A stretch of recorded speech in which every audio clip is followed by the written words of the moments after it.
Hello world! Hello world! And welcome to another exciting episode of the Little Bit Different podcast with your host Cory Sterling. What's up? Happy week, y'all. I just want to thank you for taking the time to listen to this episode, and I hope that it's helpful. Wherever you are in the world, just know, love, sending it all the way to you. Maybe you are eating cereal. Maybe you're lying in bed. Maybe you're scrolling on your phone. Maybe you're playing with your dog. I don't know what you're doing, but I'm happy to be in your earbuds and to be sharing some fun, interesting stories with you. So this week's episode is a bit of a throwback to the time that I lived in an ashram in India. I've been thinking about different podcast episodes to share about and talk about. Sometimes I just forget that I've had these experiences in life where I've done really crazy or random things, like climbing mountains all over the world or living in an ashram in India. Birthday time for me always is a time where I reflect on things. And what's really cool about having traveled the world and been to a lot of places and having had a lot of different experiences is when I think about who I am today, so many of the habits and the outlooks and the disciplines that I have in my life came from previous experiences. And it's not always so obvious that you're able to connect the dots absolutely clearly and just be like, oh yeah, now I do this because of this. But I can say that there were a lot of things that came to me from my experience in India that really have molded the person who I am today. And so in the spirit and intention of sharing my information and sharing my experiences, in hope that maybe you pick up one thing, you're like, oh cool, maybe I want to go live in an ashram, or maybe I should do this difficult thing, or wow, what an interesting thought. Who knows, this Cory guy sounds really interesting, right? All of these things could be happening. But the idea just is that, I share a little bit about really unique experiences that I've had in the hope that there's something that anyone can take from it. So if it benefits you, then it's a pleasure for me. Without further ado, here is the story and some of the lessons that I took from living in an ashram in India for 1 month.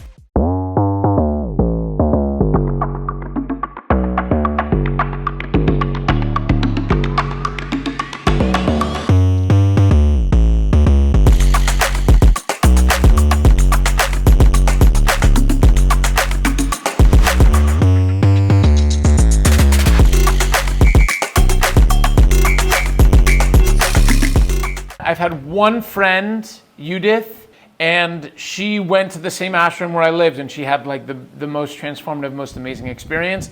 I do want to give a shout out to my buddy Justin Haley, who I haven't seen or spoken to for a lot of years, but he was the one who sent me to this particular ashram. He had been there before. He's an amazing, amazing yoga teacher, and he did his training at this yoga school and this ashram in India, and he sent me there. That when talking about this month in India, I just want to contextualize it because in terms of ill-advised decisions, in some ways, this probably is one of them. But what was cool is I survived, and because I survived, I realized in most contexts I'll be able to survive. But basically, I really decided to take my law firm online in 2017, and I bought a one-way ticket to Copenhagen in September of 2017. And then, so I'm still on that same trip, which is super cool. And I basically had a month where I was going across Europe. I went to the Middle East, and then I flew to Mumbai. And this ashram was in Nasik.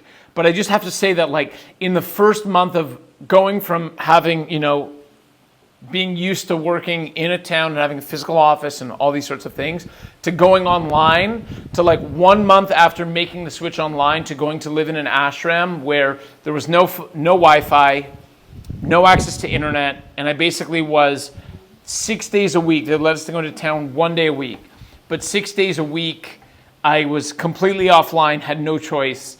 That was interesting. And Simona, who still works with me today, was helping me at the time, and she must have just thought this is an absolute train wreck because I was learning to build an online business, and within my first 2 months I was already going offline for a month. I was like, this online business thing's going to be super easy. I can just go offline for a month. But what's cool is I survived, I made it, and then I also learned like, okay, if I can get through that, I can get through anything, but don't do that again. Just don't until you have systems in place and all those sorts of things. So the ashram I went to is called Yoga Vidya Gurukul, and it's in Nasik in Maharashtra. And the first memory I really have about, and this was my first time to India, I shaved my head on the way to the airport. And that, like, I had a lifelong dream, always like shave my head, go to the airport, live in an ashram. And I did it. And I'll never forget, I landed in Mumbai, and the ashram sent a driver, that obviously you pay for, but like sent a driver to come pick me up from the airport and take me to the ashram. And I'll never forget, my flight landed at like 2 a.m., something like that.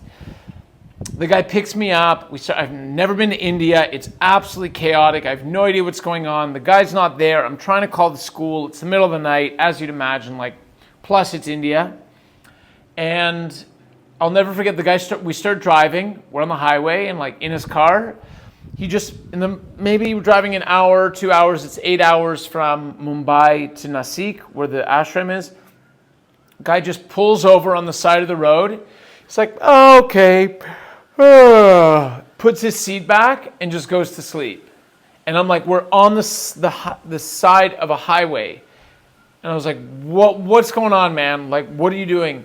And, he's like, oh, time to sleep. Something like that. I was like, what? Like, this is insane. This is crazy. And that was a great little intro for just like how crazy and chaotic all of it was. But when I was in the ashram, I was doing a yoga teacher training. And the idea is that you want to live in a particular environment where you live a traditional yogic lifestyle, and they teach you how to, all the poses and the history and how to teach them. And it was really, really, really one of the best experiences that I ever had in my life. And I'm really, really grateful that I did it. And I want to start off just by sharing a little bit about what the rules of the ashram were and what the daily routine was. But essentially, it was an isolated community. There were maybe 30 people in our class doing the program from all over the world. And yeah, it was really, really beautiful. And we were just in pure nature. It's like pure nature, pure nature, pure nature. Small little rooms where you slept. So you're just living in a very, very basic community that's far away from everything else in the mountains, for a period of 1 month as you're learning about yoga, yogic lifestyle, and getting the tools to become a yoga teacher in accordance with this traditional lineage. So now I just want to talk a little bit about what the rules of the ashram were. There were very, very strict rules that they enforced. Yeah, they were very strict and very disciplined. And then also what the daily routine was like. Some of the interesting ashram rules were: there shall be no cultivation of intimate relationships. Boys are prohibited from entering girls' sleeping areas and vice versa. There's a strict silence rule from 10 o'clock at night until after the morning prayers are completed. Silence is to be observed during all meal times. You should not consume any outside food or drink which is not provided to you by the ashram. This includes caffeinated beverages, i.e. tea and coffee. Attendance at all ashram activities and classes is mandatory. This includes morning prayer, chanting, and evening fire praying ceremony. Observe a yogic lifestyle. This means adopting yogic rules of social discipline, non-violence, truthfulness, non-stealing, celibacy, and non-possessiveness. I like it. The daily routine that we went through on a daily basis in the ashram: 5 o'clock in the morning, the first alarm bell goes off. 6 o'clock, morning chanting and prayer. 6:30, first yoga class of the day. 8 o'clock in the morning, karma yoga, community service, manual labor, or cleaning the ashram. 9:30 was breakfast. 10:30 was first morning lecture. 11:30 was second morning lecture. 12:30 was lunch. 2:30 was first afternoon lecture. 3:30 was second afternoon lecture. 4:30 was second yoga class of the day. 6:30 p.m. fire ceremony and evening prayers. 7:30 p.m. dinner. 8:30 p.m. evening lecture and group discussion. 9 to 10 o'clock, free time. Woo! Free time to socialize or sit around in the ashram shop, which was a place, by the way. The ashram shop is where everything happened. From 10 p.m. onwards, lights out and silence until completion of morning chanting and prayers. So, there you go. It was that's every single day follows the exact same process. And it was difficult for sure. And what I loved about the experience, and I talked about this a little bit when climbing mountains, is just like being so far out of your comfort zone. Hello world, this is Cory from A Little Bit Different Podcast. I'm going to tell you a statistic now, you're not going to believe it. Only 22% of people who listen to the Little Bit Different Podcast actually subscribe or like the channel. So right now I'm on a mission to get 250 subscribers to the channel by the end of the year. Will you help me? I'm hoping that the answer is yes. So please, anytime you watch any of our content, subscribe, hit subscribe, that whole button there, and like it and share it and keep being different and having the most fun ever. You know, I was living in, I don't know a physical representation to describe how large the room was, but maybe it was like 6 feet, 12 feet, maybe like a 15-foot by 15-foot room. It was me and 3 roommates. All of the guys were Indian. And then we had a very, very basic toilet and shower to share for all of us. So it was crazy, and I'll come back to this in a second. But a lot of what the discipline in the Ashram daily lifestyle is, it's to take you out of your comfort zone. You're used to having certain food, you're used to having your own routine, you're used to doing things your own particular way. It's like, hey, you're here, it's like yogi boot camp. You're here, we're doing the same thing every single day, you're following our rules, you're meditating twice a day, you're chanting twice a day, you're doing 2 yoga classes, you're doing karma yoga, you're doing 4 lectures, and it was very, very, very full on. But again, I think everyone who was there mostly showed up for that experience and wanted to have it. Shout out to my boy Tom. Now this is the best, this is so funny. I knew what I was getting into, and I'd say everyone except for Tom knew what they were getting into, but Tom thought that he was going on a yoga retreat. So he thought that he was going on a month-long retreat and that there was going to be delicious food and a swimming pool and excursions and everything.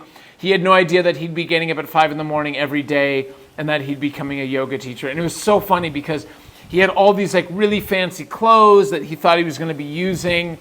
And poor guy, that was just so funny. It was hilarious. And yeah, but it was a difficult lifestyle.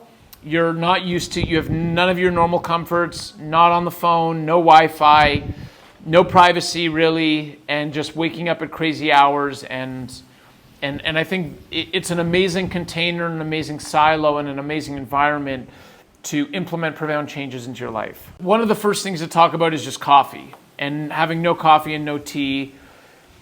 And there were, in all of the food that we would get at the ashram, firstly, it was the least amount of calories I've consumed probably in my life during that time. It was vegan, vegetarian, no sugar, no caffeine. And yeah, it's just, you, like I've said before, but like you just get used to anything. And at the start, it was quite strange, but I actually loved making a small plate of food. And I would just go, I would take my food, I would sit outside, I'd look into the mountains, and always eating in silence. But even beyond that, they taught us in one of the first lectures that you're supposed to chew your food 40 times before you swallow. And actually, when I was there, I managed to do it. So before I would swallow any piece of food, I would just mindfully chew it for 40 chews every time. And then I would swallow. And I lost a whole lot of weight and a whole bunch of muscle because I was eating so little, and it was also so little protein compared to what I was used to at the time. But what was even bigger than that was just like not having coffee or any sugar. And at that point, my habits were different than they are now. And what I remember, like one of the craziest experiences that I had at the ashram was every Sunday they would let you go into town. So town was like an hour away. We would all load up into this like small van, and we'd go into Nasik, and this is where you would, cool, you get 4 hours, they drop you off at a place, they pick you up at the same place 4 hours later. And what was crazy for me is like I would just, the first day, I think I had like 3 coffees, back to back to back. I was like, oh my God, coffee, oh my God, coffee, oh my God, coffee. And I don't think I wasn't eating like so many sugary things, but I was just excited to have access to normal food. And I remember asking Gandhar. Gandhar was the guru, the guy who ran the training. And I asked him, I was like, hey, like, why is it that when I'm here, I'm not really thinking about coffee, but the moment that I'm outside of the ashram, I'm so drawn to having coffee? And he talked about collective consciousness. He's like, when you're in the city, you're surrounded in that environment by like everyone who's drinking chai and everyone who's drinking chai with sugar and everyone who's drinking coffee and advertisements for coffee and coffee shops. And like when it's not when it's not in your periphery, you don't think about it. But the moment that you're in society and you're thinking about it, now you're drawn to it and you just go back to all those not bad habits, but all those old habits. And that was really like, that lesson still sticks with me today. This was 7 years ago. And it really makes me think about what environment am I living in, what am I focusing on, and what do the people around me focus on. And when I think about other times in my life, like moving to Caraiva and building an online business where no one cared about working online or being an entrepreneur, I was able to stay focused because I remembered, I was like, well, they're all just focusing on partying and drinks and Sunset Bar and whatever. That's what they're focused on. Like, I have to remember what I'm working towards and what I want to do. And that whole experience of my relationship with coffee and going into town taught me so much about that.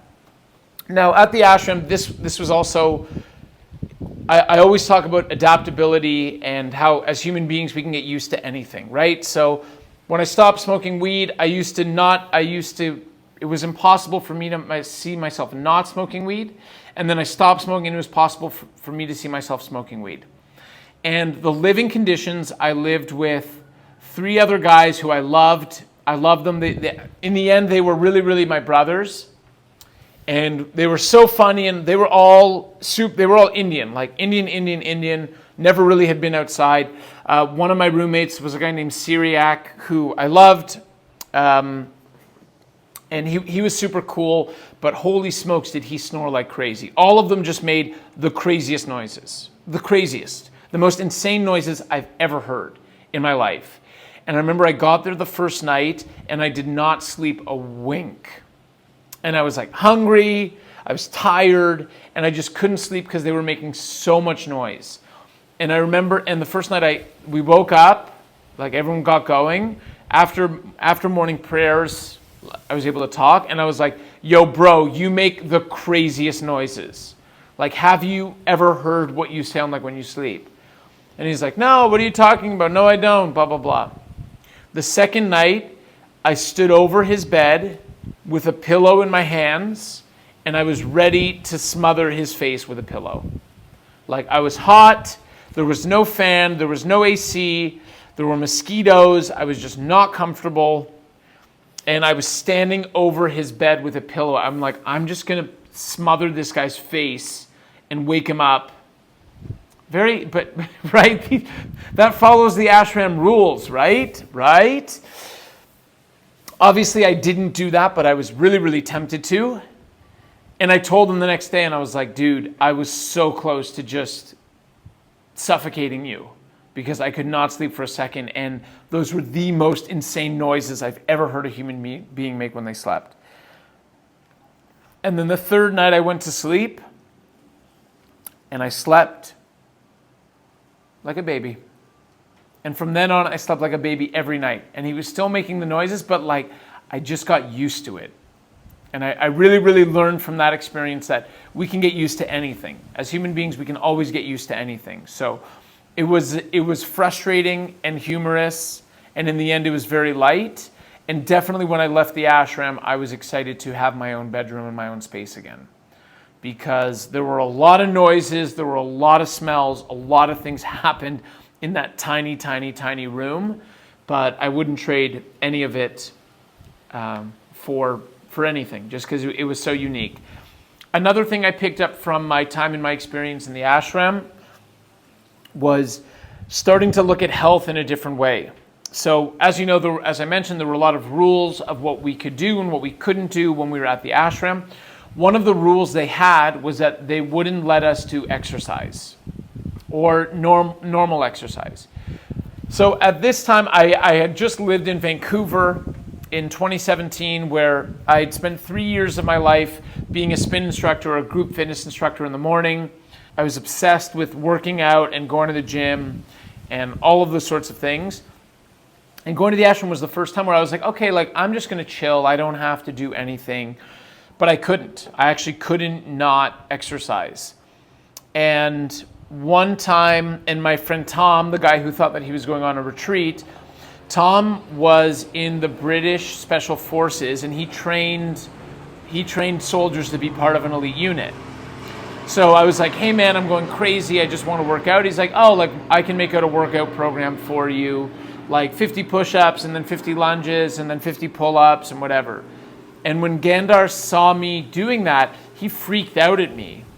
And what he explained to me is that it was prohibited for me to exercise or to do those sorts of movements because according to their yogic tradition, your life energy has a limited capacity. And the higher your heart rate is, the more you use up your prana. So for them, one of their beliefs is that, and this is why you have old yogic masters who practice until they're 100 plus years, because they never ever raise their heart rate and they do everything very, very slowly. And even in the physical practice of yoga, they always do things very, very slowly, and you never ever want to raise your heart rate. You want to keep it as low as possible consistently. So he saw what I was doing, where I was like doing suicides or sprints or doing anything to get my heart rate up and to try to get some muscle. And he was shocked and he reprimanded me. He forbid me from doing it. And I half listened. I was sort of like, okay, you're right. I can give this a try. I can be in a new environment.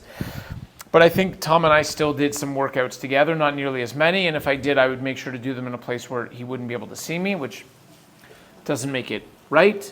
But it was like, again, one of these formative experiences where you realize like, oh, the way that I look at health is not the way that everyone else looks at health. And in India, and especially with pure yogis who come from yogic lineages and traditions, for them, health is keeping your heart rate down. And I thought that was something that was so interesting.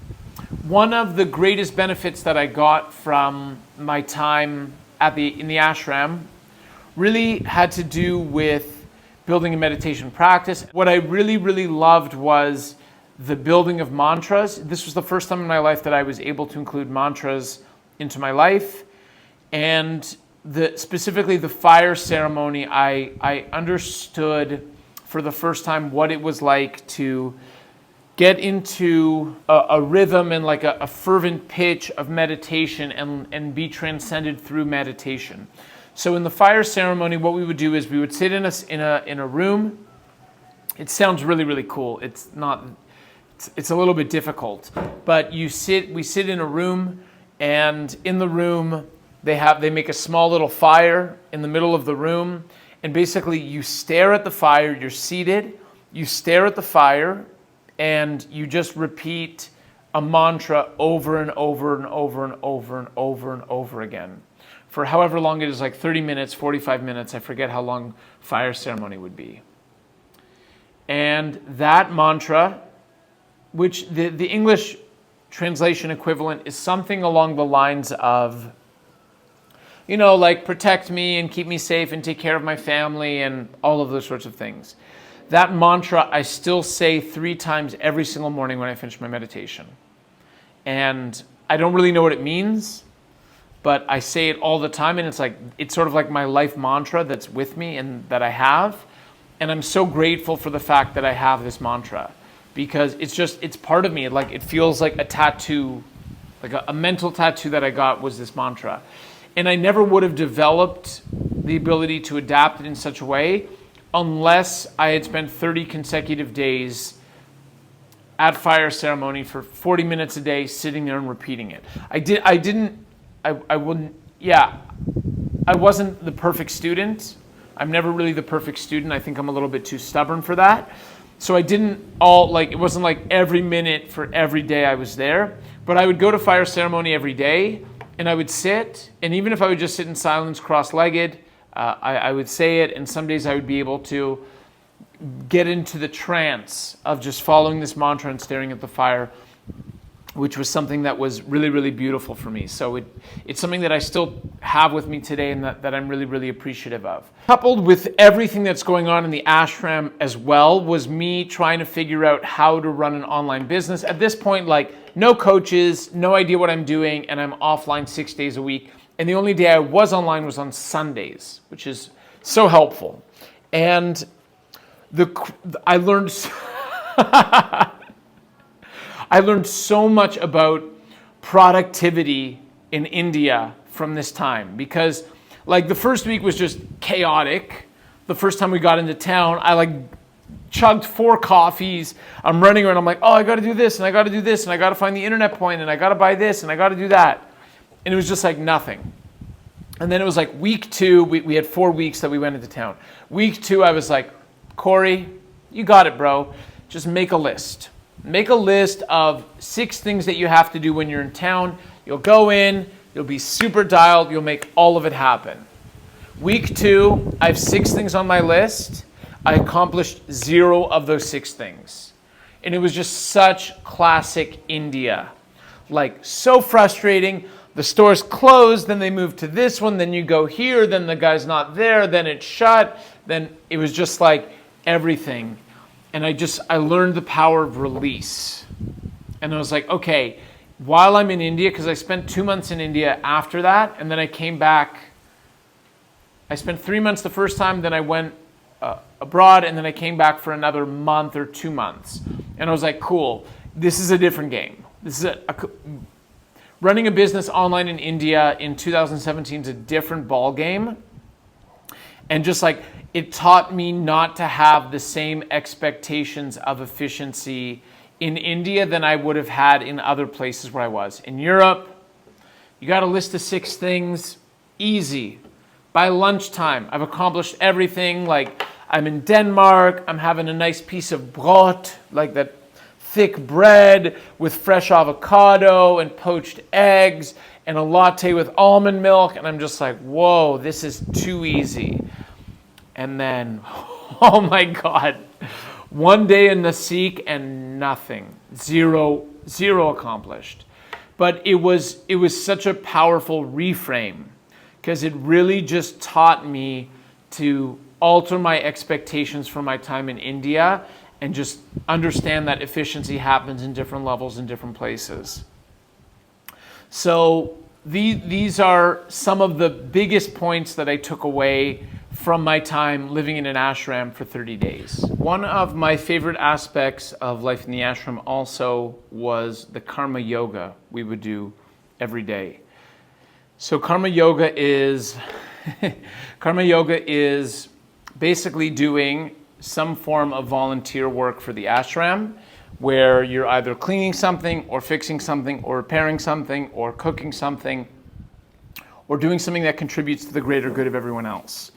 And it didn't take me too long to figure out who was going to be who organized all of the duties.